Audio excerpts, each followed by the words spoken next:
अस्सलाम sir, welcome back. अच्छा जी sir, हमने अपनी लास्ट क्लास में चेंजेस इन ग्रुप स्ट्रक्चर को शुरू किया था, जिसमें मैंने आपको एक समरी बताई थी कि भाई चेंजेस इन ग्रुप स्ट्रक्चर का मतलब ये है कि भाई आपने खरीदते खरीदते खरीदते खरीदते अपनी नॉर्मल इन्वेस्टमेंट को अपनी एसोसिएट बनाया, अपनी एसोसिएट को अपनी सब्सिडरी बनाया, और सब्सिडरी होते हुए और इतना एक्वायर कर लिया कि आपके पास 60% से 75% से होल्डिंग 90% हो गई। ये केसेस थे। ये तो केसेस मैंने बताया था आपको एक्विजिशन के। फिर हमने कहा भाई उसमें डिस्पोजल के केस भी आ सकते हैं। आपने हो सकता है कि आपके पास 3 सब्सिडीज हों, आपने साल के दौरान एक सब्सिडरी को बेच दिया, इसको हम कहते हैं इंटायर डिस्पोजल। और फिर ऐसा भी केस हो सकता है सर कि आपने अपनी सब्सिडरी, जो 3 सब्सिडरी थी उसमें से एक सब्सिडरी को इतना बेचा कि वो नॉर्मल इन्वेस्टमेंट या आपकी एसोसिएट रह गई।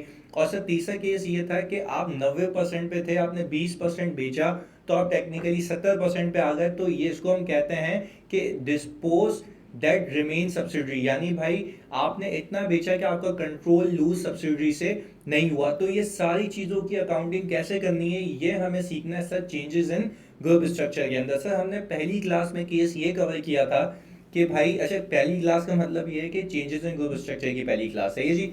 अच्छा, उसमें हमने ये सीखा था कि अगर फॉर एग्जांपल आपकी नॉर्मल इन्वेस्टमेंट या एसोसिएट सेपरेट बुक्स में अगर कॉस्ट पे रखी हुई है या व्हाट्सोएवर फेयर वैल्यू पे भी रखी हुई है, और फेयर वैल्यू आउटडेटेड है, पुरानी है, तो आपको याद होगा कि हमने सीखा था ये कि 10% की या 25% की या 40% की हमारी पहले इन्वेस्टमेंट की थी, किसी डेट पे पास पेपर भी किया था, वो 23 रुपए पे मौजूद थी, यानी 23 मिलियन पे 20 की खरीदी, 3 का फेयर वैल्यू रिजर्व में गेन मौजूद था। अच्छा, जब मैंने फर्दर एक्विजिशन की, जिस दिन मेरे पास कंट्रोल आया, तो मैंने सिंपल क्या किया, फर्दर एक्विजिशन की जो अमाउंट है वो तो उसी दिन की फेयर वैल्यू होगी, तो पुरानी इन्वेस्टमेंट को मैंने रीवैल्यू करके गेन बुक करना है ग्रुप रिजर्व के अंदर, ताकि मुझे ये पता लगे कि अगर इस दिन में खरीदता तो मेरी कॉस्ट ऑफ इन्वेस्टमेंट क्या होती। अब सर फिर इसके लिए कोई आईएफआरएस में रेफरेंस नहीं था, तो इसलिए आईएफआरएस की इंटरप्रिटेशन कमेटी ने इस पर डिस्कशन की, और उसमें ये बताया कि भाई टेक्निकली अगर आप कंसोलिडेटेड बुक्स की बात करेंगे तो आप ये पैसे ऑलरेडी इन्वेस्ट कर चुके हैं, और अगर ये पैसे ऑलरेडी इन्वेस्ट कर चुके हैं और अब आप फेयर वैल्यू ऑफ कंसिडरेशन देख रहे हैं, तो ये टेक्निकली आपका फायदा है, तो आप इसके गेन को बुक कर लेना, और हो सकता है लॉस भी हो जाए, तो व्हाट्सएवर द केसेस आपने उसको ग्रुप रिजर्व में पार्क करके खत्म करना है, और आगे कंसोलिडेशन सेम होगी। तो सिंपल उसकी समरी ये थी कि आप अपनी पुरानी इन्वेस्टमेंट को क्या करेंगे, रीवैल्यू करेंगे, आपकी कंसिडरेशन आएगी, और आगे सारी कहानी क्या होगी, सेम होगी। सर आज की क्लास का जो एजेंडा है वो ये है कि हम सीखेंगे further acquisition after control. Sir further acquisition after control की एग्जांपल ये है कि sir we already have, let's say 65% या सर 60%, वी फर्दर एक्वायर्ड 20%। तो सर क्या आप ये कह रहे हैं कि कंसोलिडेशन पहले से ही हो रही होगी? Definitely yes.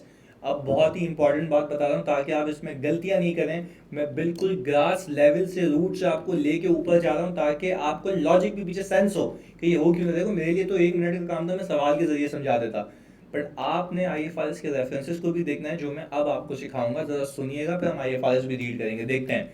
भाई मुझे एक बात बताओ, अगर मैं कहूँ कि ये 60% मैंने एक्वायर किया था जनवरी 1 2020 पे, ये डेट ऑफ एक्विजिशन है, ये आपको समझाने के लिए मैंने बोला, सही एक्विजिशन डेट है। अच्छा मुझे आप एक बात बताएं सर, अगर ये एक्विजिशन डेट है तो कंसोलिडेशन स्टार्टेड फ्रॉम हेयर, मेरे ख्याल से यही हुआ होगा कि सर जो कंसोलिडेशन है वो यहाँ से स्टार्ट हुई होगी, ऐसा ही है, यानी कंसोलिडेशन शुरू हुई होगी जनवरी 1 2020 से। तो क्या मैं कह सकता हूँ कि सर जनवरी 1 2020 पे हमने नेट एसेट्स ऑफ सब्सिडरी निकाले होंगे, ऐसा ही हम समझ यहाँ पे अज्यूम कर लेते हैं एट एक्विजिशन। सर हमने यहाँ पे डेट भी लिख दी जनवरी 1 2020, ऐसा ही है। हमने कहा कि सर शेयर कैपिटल आ गया, रिटेन्ड अर्निंग्स आ गई, हमने कहा सर शेयर कैपिटल 1 मिलियन,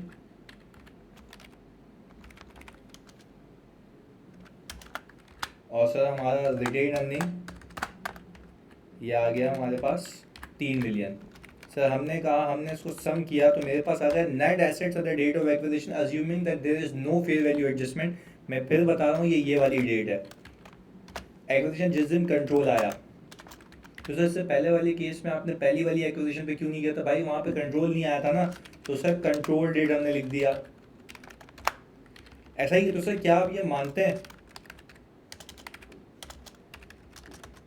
कि गुडविल भी इसी दिन निकली होगी? सर मैंने अज्यूम किया कि कंसिडरेशन नेट एसेट्स का भी 60% लूँगा। सर मैंने अज्यूम किया कि मैंने इसकी कंसिडरेशन रखी हुई, पहले तो ये नेट एसेट्स का 60% लेते हैं, और मैं अज्यूम कर रहा हूँ कि सर मैंने इसके लिए कंसिडरेशन दी है 2.6 मिलियन की। और ये आपको याद होगा कंसिडरेशन वो निकलवा भी सकता है, cash consideration, share consideration, whatsoever the case है। सर आपने कहा कि आपने गुडविल निकाली 2 लाख रुपए की, ये कौन सी डेट पे निकली होगी? सर जनवरी 1 2020 पे, जिस दिन कंट्रोल आया था। अच्छा अब आगे की देखें। हुआ ये कि फर्दर 20% हमने एक्वायर किया है ऑन जुलाई 1 2020, जुलाई 1 2020, यानी हमने फर्दर एक्विजिशन किए 6 महीने के बाद। अच्छा अब वो कहता क्या है? अब यहाँ पे इंपॉर्टेंट लाइंस, व्हेन फर्दर, हम पूरा लिखते हैं, when there is a further acquisition after control, this is technically a transaction between owners। यानी ये ट्रांजैक्शन ओनर्स के बीच में, ओनर्स के बीच में क्या, ज़रा समझिएगा भाई। मैं कह सकता हूँ बहुत सुकून से, तामुल से, इधर फोकस करके देखिएगा, अगर नींद में तोड़िए ये बिल्कुल जी मुंह पे पानी मार लीजिए, समझिए पहले इस बात को, क्योंकि ये आपका FFR का लेवल शुरू हो चुका है। क्या मैं कह सकता हूँ कि जनवरी 1 पे 60% अगर मैं था सब्सिडरी के अंदर, तो कॉरेस्पॉन्डिंगली जो 40% है वो NCI था। इस बात को तो आप एग्री करते हैं। अगर मैं ये कहूँ कि ये ग्रुप बन चुका था जनवरी 1 को, तो कंसोलिडेशन भी जनवरी 1 से शुरू हो गई होगी, और जनवरी 1 पे ये वाली जो इन्वेस्टमेंट है, ये वाली जो इन्वेस्टमेंट है would have been eliminated from books. ऐसा ही है भाई, मैं आपको दावे से कह रहा हूँ कि ये वाली इन्वेस्टमेंट जो पेरेंट एंटिटी की बुक्स में आ रही होगी, कौन सी डेट पे? जनवरी 1 पे ये एलिमिनेट हो चुकी होगी बुक से। देखो मैं अभी अलग करके सिखा रहा हूँ, फिर उसको एक साथ भी सिखाऊंगा, पर प्लीज़ खुदा के वास्ते आपने उसको टेक्निकली समझना है, बहुत अच्छे से समझना है। क्या मैं कह सकता हूँ, क्या मैं कह सकता हूँ कि पेरेंट एंटिटी ने सेपरेट बुक्स में एक एंट्री बनाई होगी, sir investment debit cash credit. ऐसा ही सर, इन्वेस्टमेंट डेबिट की होगी और कैश क्रेडिट किया होगा। अच्छा सर, इन्वेस्टमेंट डेबिट और कैश क्रेडिट कितने से किया होगा? सर हमने जो नीचे लिखा है 2.6 मिलियन से, एक जीरो कम कर लेते हैं सर, 2.6 मिलियन से ये एंट्री बनाई होगी। सर ये डेट भी बता दें। सर ये डेट यहाँ पे लिख देते हैं जनवरी 1 2020। सर फिर मैं आपसे ये कहता हूँ कि सर अगर मैं फोकस करूँ तो जुलाई 1 2020 पे फिर इन्वेस्टमेंट की, तो फिर इन्वेस्टमेंट कितनी परसेंट होल्डिंग, यहाँ पे मैं लिख देता हूँ 60% यहाँ खरीदे थे शेयर्स, बाकी 20% यहाँ खरीदे। पहले तो सेपरेट बुक्स होंगी ना, सेपरेट बुक्स आपको मिलेंगी, कंसोलिडेशन तो आपने करनी है। अच्छा जी, ये पूरी कहानी बना रहा हूँ, एक एक एक एक भरोसा बना रहा हूँ मैं, ताकि आपको पता लगे कि इस पूरे गेम में लॉजिक क्या है। सुनिएगा सर, मैंने कहा कि फिर मैंने 6,50,000 रुपये दे के और इन्वेस्टमेंट की, और वो इन्वेस्टमेंट कितने की थी सर? 20% की इन्वेस्टमेंट थी। ऐसा ही है। अच्छा पर मैं आपसे ये पूछूं कि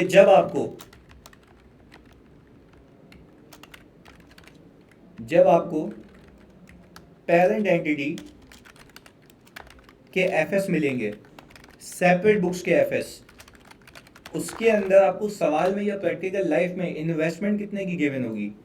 सर आपको प्रैक्टिकल लाइफ में इन्वेस्टमेंट गिवन होगी इतने की। कौन सी बुक्स में सर? यहाँ पे बनाते हैं, ये हमने यहाँ लिख दिया। सर ये गिवन होगी सेपरेट बुक्स में, ऐसा ही है भाई, ये सेपरेट बुक्स में आपको गिवन होगी। इसको ज़रा सही कर लेते हैं ताकि आपको फॉर्मेटेड मिले बिल्कुल।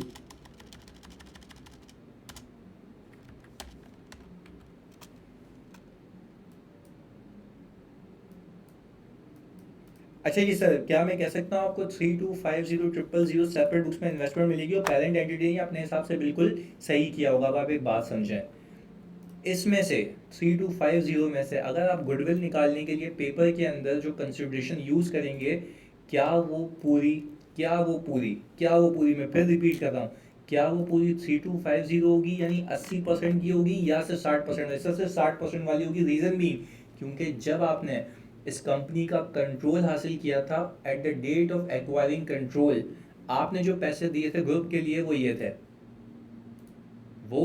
थे। तो समझाने की बात ये है कि गुडविल के लिए भी कितने रखोगे, ये वाले रखोगे। तो सर अब मैं क्या ये कह सकता हूँ कि डे वन पे तो ये एलिमिनेट हो गए थे, यानी इन्वेस्टमेंट क्रेडिट हो गई होगी, और सामने वाली कंपनी जो सब्सिडरी है, इस इन्वेस्टमेंट की एवज आप उसके 100% एसेट्स और लायबिलिटीज अपने पास लेके आ गए होगे, और आपने आपने 40% की एनसीआई को क्रिएट किया होगा। तो सर क्या मैं यहाँ कह दूँ कि मैंने 40% की share of NCI at January 1 2020 create किया होगा। सर वो कैसे क्रिएट किया होगा? इस 4 मिलियन का 40%, ये 1.6 मिलियन मैंने एनसीआई को दिया होगा। अब मैं आपसे ये पूछता हूँ सर, क्या मेरी होल्डिंग साल के आखिर में आते आते, मैं फिर रिपीट कर रहा हूँ, क्या मेरी होल्डिंग बच्चों साल के आखिर में आते आते क्या 60% ही रही? क्या 60% ही रही या 20% से इंक्रीज हो चुकी है? भाई वो 20% से इंक्रीज हो चुकी है। पर अब मैं आपसे ये पूछूं दो बातें। पहली बात आपने क्या याद की कि सर गुडविल निकालने के लिए जो मैं इन्वेस्टमेंट रखूंगा वो इनिशियल इन्वेस्टमेंट होगी at the date of acquiring control. मुझे बात समझ आ गई। तो सर इसमें से अगर मैं यहाँ पे एक चार्ट बनाऊं, तो क्या मैं कह सकता हूँ कि इसमें से कुल मिला के rupees 2.6 million eliminated on January 1, ऐसा ही है? सर फिर क्या मैं कह सकता हूँ कि कंसोलिडेटेड बुक्स में तो 1 रुपए की भी इन्वेस्टमेंट नहीं आती ना, 1 रुपए की भी इन्वेस्टमेंट नहीं आती। तो सर क्या मैं कह सकता हूँ इसमें से, इस वाली अमाउंट में से, सही है तो ले लेते हैं भाई, क्या मैं कह सकता हूँ सर इस वाली अमाउंट में से रुपीज़ 650 के टू बी एलिमिनेटेड, ऐसा ही है? इस वाली अमाउंट में से भाई टू बी एलिमिनेटेड ये है। पर मैं आपसे ये पूछ रहा हूँ, तो सर ये एलिमिनेट हो चुका, ये एलिमिनेट होना बाकी है, पर ये आपने एक्विजिशन की कब है? सर ये जुलाई 1 2020 की बात है, ये वाली, सही है? ये पूरा फ्रेमवर्क है। अच्छा जी, अब वो कहता ये है कि आपने डे वन पे, अगर मैं डे वन की कंसोलिडेशन करता, तो मैं अपनी 60% की इन्वेस्टमेंट को कटा के, जो कि 2.6 मिलियन थी, उसके 100% एसेट्स लायबिलिटीज लेके आता, ऊपर 100% हो जाता, नीचे इन्वेस्टमेंट गई होती मेरी कितने से, 60% से, तो बैलेंस शीट आउट हो जाती, इसलिए मैंने 40% किसको दे दिया था? एनसीए को। ये नॉर्मल अकाउंटिंग है जो हमने अब तक सीखी है। अब वो कहता ये है कि अगर आपने कंसोलिडेशन प्रॉपर करनी है, तो अब आप ये करें कि आपने जो ये बकाया 650 है, इसको भी आप ही एलिमिनेट करेंगे। अच्छा, इसको एलिमिनेट करने का तरीका क्या है? ग्रुप के हिसाब से सोचना आपने। ग्रुप के हिसाब से मतलब ये है कि आपने अज्यूम करना है कि आपने ये 650 किसको दिए हैं। आपने अज्यूम करना, आपने 650 किसको दिए हैं? एनसीआई को दिए हैं, और एनसीआई से उसका 20% खरीद लिया है। नहीं समझे आप? बात वापस सुने।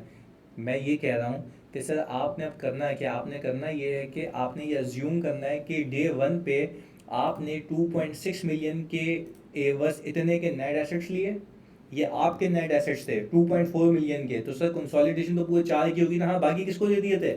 एनसीआई को दे दिए थे। पर ये तो डे वन की कहानी थी।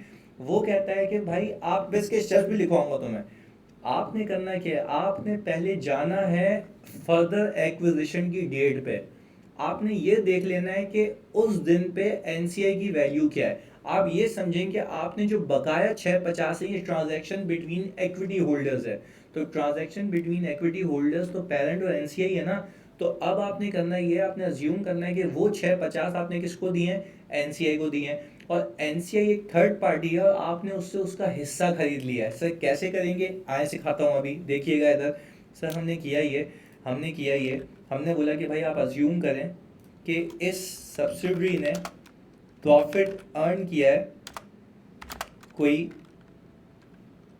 1.4 मिलियन का। सही है जी। तो हमने कहा कि भाई अगर इसने प्रॉफिट अर्न किया 1.4 मिलियन का, तो मैंने सर सिंपल इसको डिवाइड बाय 12 करके मल्टीप्लाई बाय 6 किया। सर आपने ये क्यों किया? सर मैंने ये इसलिए किया क्योंकि मैं नेट एसेट्स निकाल रहा हूँ at the date of further acquisition, at further acquisition. अच्छा जी, ये क्या है भाई? जुलाई 1, 2020। ये क्यों किया अभी बताता हूँ। मैंने कहा भाई ये नेट एसेट, अच्छा फिर मैंने कहा कि भाई आप निकाल लें पोस्ट एक्विजिशन। सर ये आ गया पोस्ट एक्विजिशन फॉर 6 मंथ्स। मैंने कहा सर कोई मसला नहीं है, आप पेरेंट और एनसीआई का हिस्सा निकाल लें। मैंने कहा भाई पेरेंट को मैं दूंगा 60%, एनसीआई को मैं दूंगा 40%। सर 40% क्यों भाई? वो तो भाई देखो, वो जो 20% लिया वो उसके आगे का है ना। तो क्या मैं कह सकता हूँ कि मैं पेरेंट एंटिटी को यहाँ पे 60:40 का रेशियो है। अच्छा जी, इसको टेक्स्ट करना पड़ेगा मुझे। सही आ गया 60:40।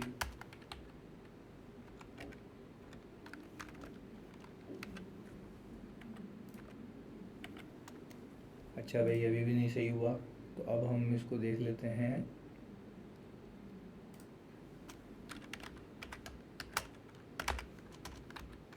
अब सही हो गया जी। ये 60:40 का रेशियो। अच्छा अब मैं कह सकता हूँ क्या सर? अब मैं कह सकता हूँ कि इस दिन post acquisition for 6 months, NCI का post acquisition for 6 months sir आ रहा ही है 40%। मैंने कहा चलें सर देख लेते हैं कि NCI carrying amount at the date of further acquisition. Sir अब आपने क्या करना है? सर अब आपने करना ये है कि आपने एक एंट्री बनानी है। मैंने कहा सर बताएं वो कौन सी एंट्री है? आपने कंसोलिडेटेड बुक्स में आपने क्या करना है? कंसोलिडेटेड बुक्स में बकाया इन्वेस्टमेंट भी तो एलिमिनेट करनी है ना भाई, बकाया इन्वेस्टमेंट भी तो एलिमिनेट करनी है। तो अब आप काम ये करेंगे कि इन्वेस्टमेंट कर देंगे क्रेडिट, क्योंकि ये भी आपकी बुक्स में दिखनी नहीं चाहिए। तो सर मैंने क्या किया, 650 से इन्वेस्टमेंट को एलिमिनेट कर दिया। I hope this is clear. अच्छा अब मुझे एक बात बताएं सर, इन्वेस्टमेंट को क्रेडिट कर दिया यानी इन्वेस्टमेंट नहीं दिखेगी। अच्छा टेक्निकली इन्वेस्टमेंट को हटाने का मकसद बताओ क्या है? कैश तो ऑलरेडी ग्रुप से जा चुका है ना, वो एनसीए को गया है कैश। तो आप ग्रुप में दिखाए भी वैसे ना, ग्रुप में दिखाएं भी वैसे कि आप बोले भाई मैंने एनसीए का हिस्सा परचेज किया, एनसीए एक इक्विटी है। तो सर क्या मैं कह सकता हूँ purchase of share from NCI. तो सर जब मैं एनसीआई से शेयर परचेज करूँगा, क्या मैं कह सकता हूँ कि 40% को रिप्रेजेंट कर रहा है, इसमें से 20% मैं खींच रहा हूँ उसके पास से। तो सर क्या मैं कह सकता हूँ कि 940 से एनसीआई कम हो जाएगी। तो सर अगर 940 से एनसीआई कम हो जाएगी, तो सर क्या मैं ये कह सकता हूँ कि सर मेरी एनसीआई 940 बच जाएगी? सीधी सी बात है, आधी हो गई ना। आधी इन द सेंस के 40 से 20% पे आ गई। तो क्या मैं कह सकता हूँ कि भाई एनसीआई शेयर या carrying amount after further acquisition, यानी मैंने ये कहा जी, सर मैंने ये कहा कि मैंने इतने पैसे देकर, जो कि कैश ऑलरेडी जा चुका है, एनसीआई से इतना हिस्सा उसका ले लिया, एनसीआई से इतना हिस्सा उसका ले लिया। तो सर क्या मैं अब कह सकता हूँ कि मेरा एक गेन आ गया? तो उसको हम कहते हैं अदर कंपोनेंट ऑफ इक्विटी में आप उस गेन को डाल दें।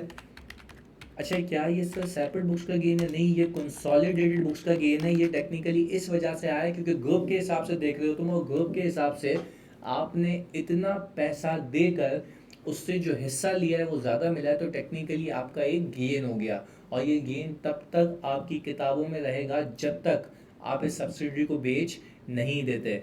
I hope this is clear. अच्छा सर, अब एक पूरा ना इसको मतलब एकदम पूरा समराइज वे में बताएं भाई, सिंपल है।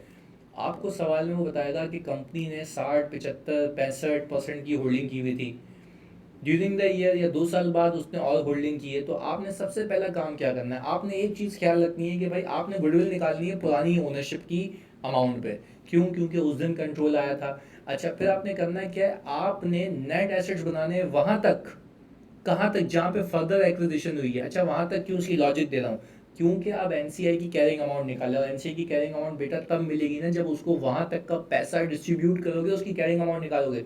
जैसे ही आपने वहां तक पहुंचे, आपने एनसीआई की कैरिंग अमाउंट निकाली, आपने एनसीआई को प्रोपोर्शनेटली रिड्यूस किया जितना उससे हिस्सा खरीदा है। तो जो बकाया इन्वेस्टमेंट आपकी मौजूद है, जितने की अभी एलिमिनेट नहीं हुई, वो एलिमिनेट करें, एनसीआई को रिड्यूस करें, और देखें गेन आता है या लॉस आता है, उसको अलग से अदर कंपोनेंट ऑफ इक्विटी में ले जाएं। यहाँ तक बात क्लियर है? आगे देखें। सर मैंने ये कहा कि भाई अब हम आ गए एट रिपोर्टिंग डेट,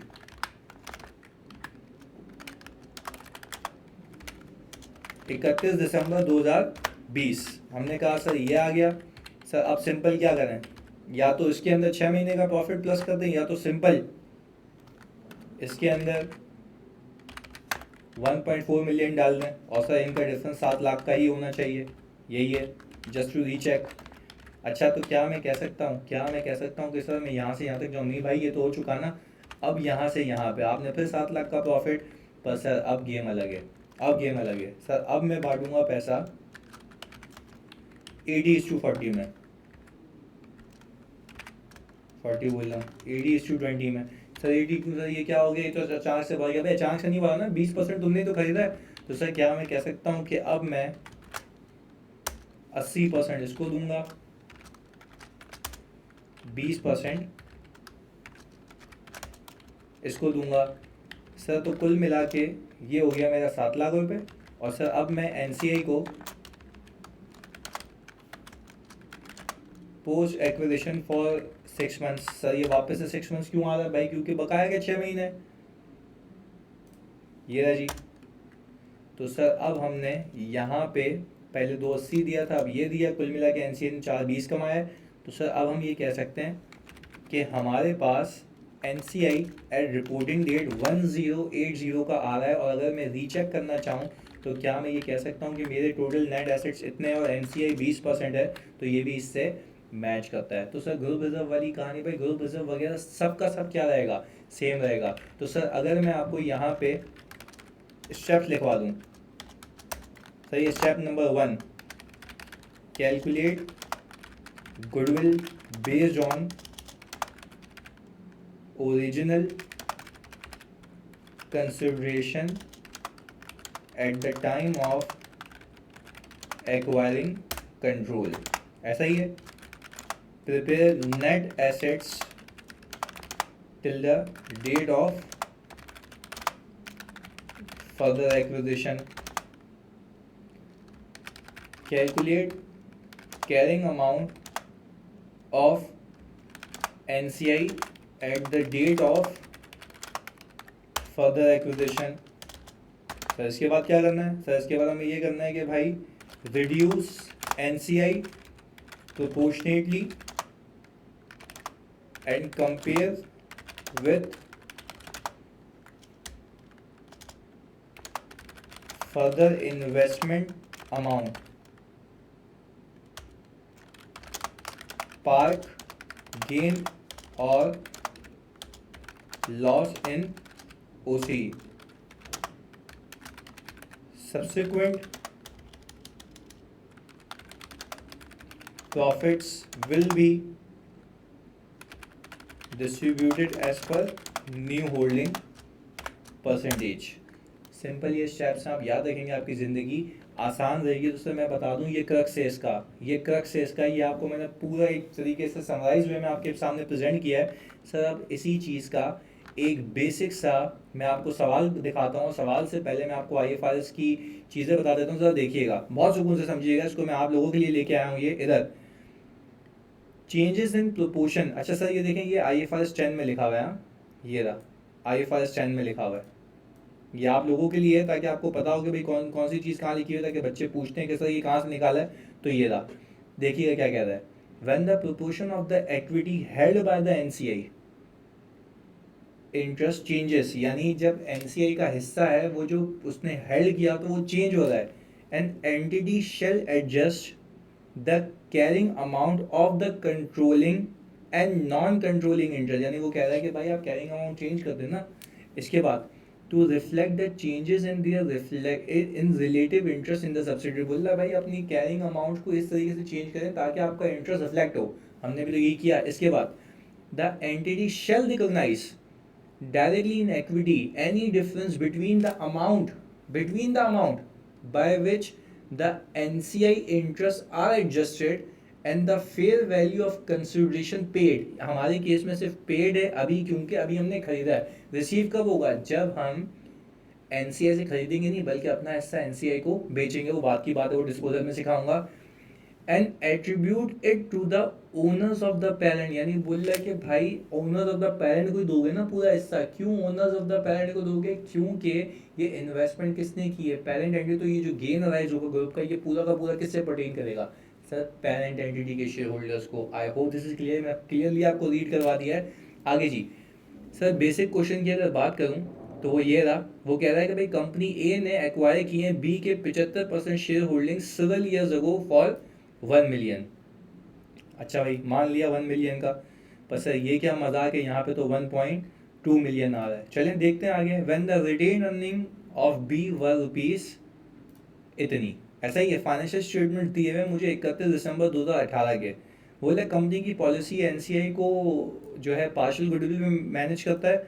प्रॉफिट इतना दिया हुआ है इस साल का। कंपनी ने फर्दर 15% एक्वायर किए मिड ऑफ द ईयर पे फॉर ₹2 लाख। सर देखें तभी तो ऊपर 1.2 मिलियन आ रहा है। तो सर समझने की बात यह है कि तो मैं नेट एसेट्स कौन सी डेट पे निकालूं। सर आप नेट एसेट्स निकालें at the date of acquisition, तो अमाउंट कौन सी रखूंगा गुडविल निकालने के लिए? सर ये 1.2 नहीं सर, पुरानी वाली रखूंगा। आए जी सर देखते हैं। सर मैंने कहा कि क्वेश्चन फॉर अंडरस्टैंडिंग। सर आप निकाल लें net assets of subsidiary at acquisition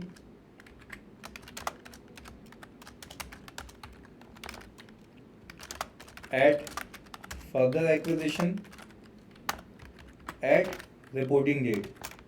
यही से भाई हमने कहा शेयर कैपिटल, रिटेन अर्निंग्स। अच्छा भाई अगर मैं सर शेयर कैपिटल की बात करूं तो वो 5 लाख आ रहा है, assuming that there is no change in share capital since the date of acquisition।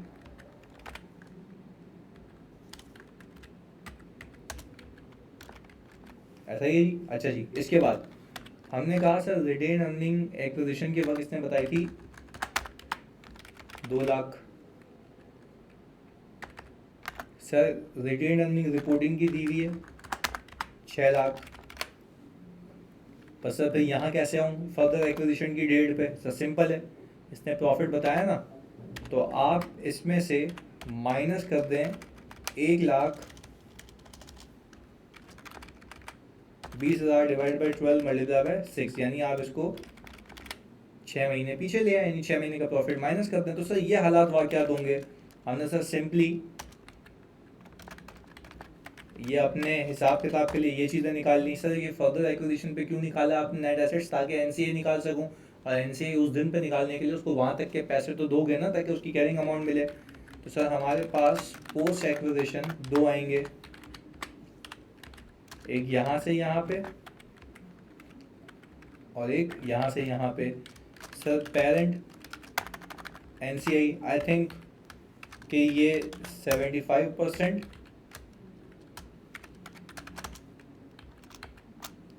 और ये 25% बढ़ा है, ऐसा ही है।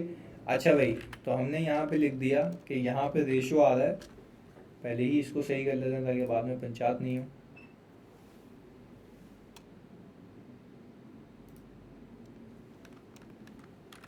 सेवेंटी फाइव इस टू 25, लो भाई 75 इस टू 25। और सर सवाल में देखते हैं कितना एक्वायर किया भाई, 15% और एक्वायर कर लिया। तो सर 75 में अगर मैं 15 ऐड कर दूँ तो ये हो गया 90,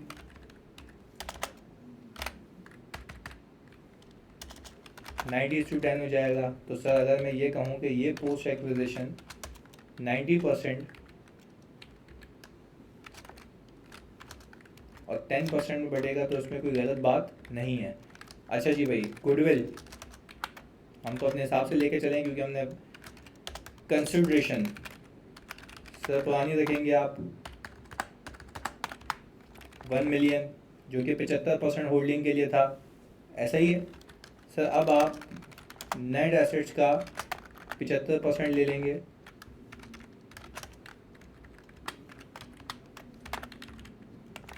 इसके बाद एक पास पेपर भी है हमारा जो कि 28 नंबर का है। अच्छा भाई sir, NCI, share of NCI, sir day 1 पे आपने 25% दिया था एनसीआई को, पोस्ट एक्विजिशन आ गया सर, ये रहा, चेक कर लेते 25 ही है ना, ओके सर। हमारे पास आ गया, आगे नहीं जा सकता मैं इससे पहले क्योंकि मुझे कैरिंग अमाउंट ऑफ एनसीआई निकाल ली एट फर्दर एक्विजिशन। सर हमने कहा कि परचेज ऑफ शेयर्स, सर कितना परचेज किया पहले तो ये बताएं। ये 25% है सर, इसमें से कितना खरीद लिया हमने? 15। तो सर क्या मैं कह सकता हूँ कि इस 25 में से जब 15 और ख़रीद लिया हमने तो हमारे पास कुल मिला के 104 बचा। और मैं देखूँ ज़रा इसकी इक्विटी का भी 10% लूँ तो वो 10% ही रिफ्लेक्ट कर रहा है, ऐसा ही है। अच्छा जी भाई, हमने कहा कि सर ये आ गई आपकी revise carrying amount post acquisition 6 months का। हमने कहा सर ये रहा पोस्ट एक्विजिशन एनसीआई का 6 मंथ्स का। ये बेसिक सवाल आपको कराना इसलिए लाजमी तभी बना बना के भी ला रहा हूँ यहाँ पे। ये आ गया जी। अच्छा सर, हमने कहा कि अब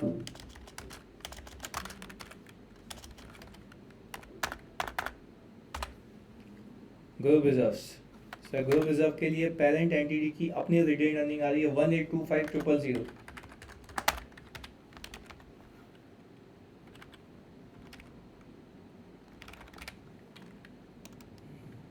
अच्छा जी सर, इसके बाद हमने कहा पोस्ट एक्विजिशन एक ये आ रहा और दूसरा ये आ रहा, बिफोर एंड पोस्ट एक्विजिशन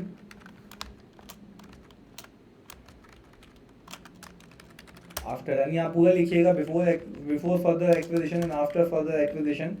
मैंने यहाँ पे डायरेक्टली लिखा है।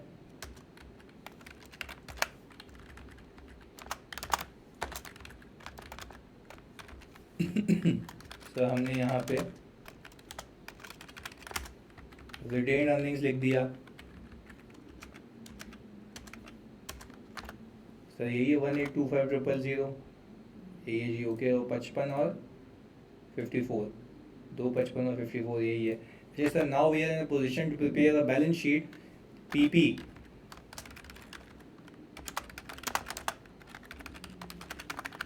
Sir property plant and equipment के अंदर 1.6 मिलियन और 7 लाख, 2.3 मिलियन कोई फेयर वैल्यू एडजस्टमेंट होती है तो मैं वैसे ही लेके आता है, इसमें कोई मतलब मुश्किल बात नहीं है सर। इसके बाद इन्वेस्टमेंट तो हमने कटा दी। यस सर, गुडविल डेफिनेटली आई है और वो भी पुरानी वैल्यू को रखे क्योंकि उस दिन निकली होगी गुडविल, ये आ गई। अच्छा सर, इसके बाद आ गए हमारे करंट एसेट्स, कोई इंट्रा ग्रुप एडजस्टमेंट्स नहीं है, होंगी तो definitely we will adjust that, पर अभी ये कॉन्सेप्ट समझने के लिए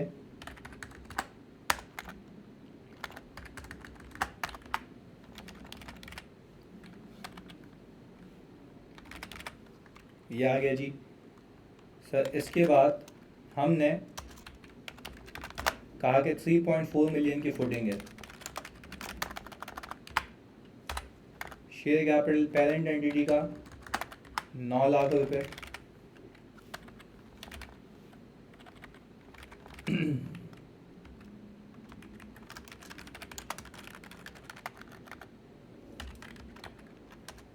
ग्रुप रिजर्व्स, एनसीआई, वो भी सब कुछ एक्विजिशन के बाद जो फर्दर एक्वायर किया था हमने। ओसी, अब देखते हैं सर ओसी का लॉस था या गेन था। भाई मुझे एक बात बताएं, आपने फर्दर इन्वेस्टमेंट कितने की थी जो आप एलिमिनेट करेंगे? सर 2 लाख रुपए की। ये आ गया जी। अच्छा भाई आपने एनसीआई को कितने से घटाया? सर एनसीआई को हमने घटाया है 156 से। सर तो सर इस केस में आपका लॉस आ रहा है क्योंकि आपने पैसे दिए ज़्यादा, आपको हिस्सा मिला है कम। तो सर ओसी का लॉस आप टेक्निकली नेगेटिव में ही बताएंगे मुंह पे, या रिजर्व्स में फेंक देंगे इसको अलग से। अच्छा जी, इसके बाद सर लायबिलिटीज़,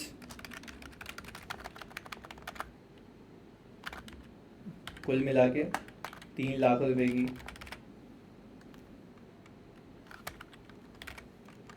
तो सर अगर हम